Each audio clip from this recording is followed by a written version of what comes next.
Hello everybody. It is with a heavy heart that I have to say that Iowa State's undefeated run has come to an end in a rather sad way. This was not how we wanted it to end, losing with our strength. But, every Cinderella season has to come to an end. Not really that it was a Cinderella season, but we had a good run. Surprising that we lost to Tech. Lost by one.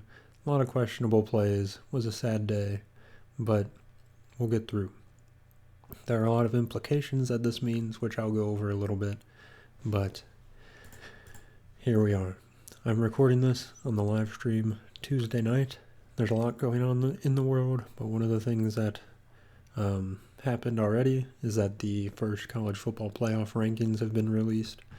And Iowa State is 17, same spot in the AP poll. Other notable Big 12 teams, I guess you can find the list yourself, but Big 12 teams are BYU is 9, Iowa State's 17, Kansas State's 19, and Colorado is 20. For those of you who want other teams, Texas is 5, and somehow Notre Dame is 10. Boise State's only 12, and Wazoo's 21, Army's 25. That's hilarious. But to get into things, I, again, don't have too much of a recap for last week. Apologies for not having a video or a live stream last week. It got hectic. And then this weekend, it was homecoming for the Iowa State game. Made it a little bit more bitter. But because of that, we were tailgating the whole time, so I wasn't really paying attention to other games going on. And I won't have the utmost analysis for any other games, and apologies for that, but we'll get through it. So, to flip over to the other screen, we've got the first game I want to talk about is on a Friday night, Iowa Hawkeyes versus UCLA. And for those of you who watch these videos a lot, you know that I mentioned the 2+ time zone trend, and this fits the bill. There's 3 this week. Last week there were 2. They went 0-2. Semi-unsurprisingly, Michigan needed to cover against Oregon, and Nebraska needed to cover 7.5 against UCLA and lost by 7.5. So that one was surprising. The Michigan one, not so much. But there's 3 this week, and I have them up front here. The first one's Iowa versus UCLA. Iowa has their new quarterback. Let me switch here so my face isn't so bright. Iowa has their new quarterback now that Cade McNamara is out for a bit. Hopefully they don't bring Cade back, because Iowa has been looking like a top 15 team in the country these last couple weeks with Brendan Sullivan in. And that's exciting to see. This is an interesting game, though. One of the ones where Iowa has to go to UCLA. Thankfully, Friday games are always going to be weird, right? But it's not an 11 a.m. game where it would be a 9 or an 8 a.m. game for Iowa. So it could be worse. Their body clocks shouldn't be too off whack, but it is a Friday game, which makes it a little weird. The trends for these, of course, we're going to bet the home team spread on all 3 of these games. So 5.5 is a weird number, but we'll be betting it. Got to follow the trend. Switching over. These aren't in order because they're the 3 trends. Washington at Penn State. Washington, I don't really know too much about them anymore. They've really fallen off. Penn State's fine. They lost to Ohio State. I don't know in what fashion that game was. They were ahead in the first quarter, but it's Ohio State, which is on another level. So 13.5 is a good number. It's got the hook, and it's on your side if you're betting Penn State. So follow the trend. Bet minus 13.5. Finally, for the last trend, a little out of order, but Maryland at Oregon. Very big time zone difference. Is that 3 or 4? I don't know. Oregon is great. Maryland is not. 25 is a lot of points. 24.5, 25, 25.5. That's a lot of points. Over 3 touchdowns, but it's probably possible.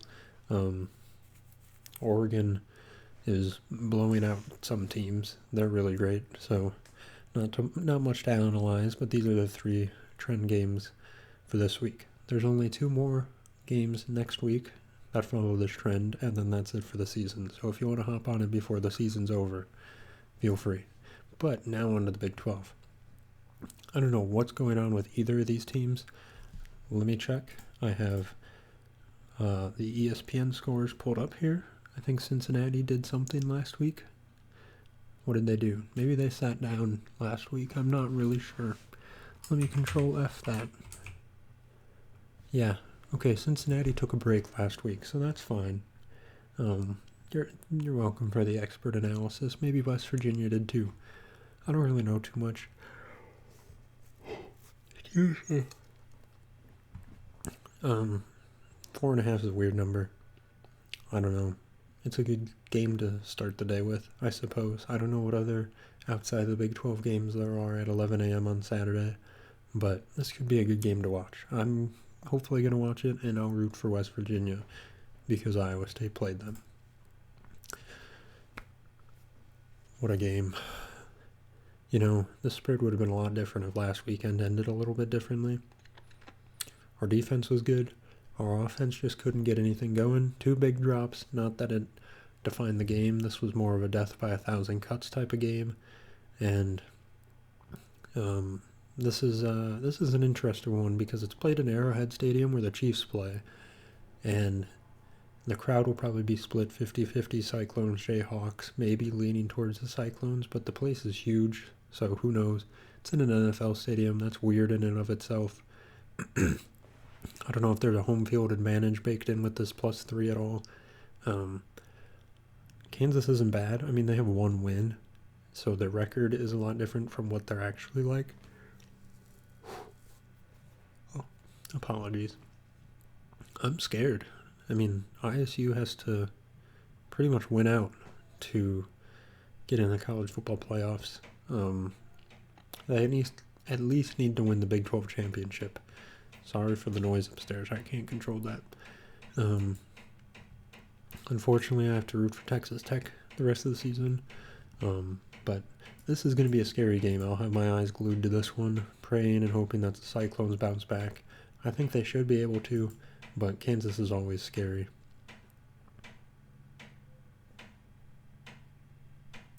Anyways, sorry for the noise. 30 minutes after our kick, the Buffaloes and the Red Raiders, going to have their game.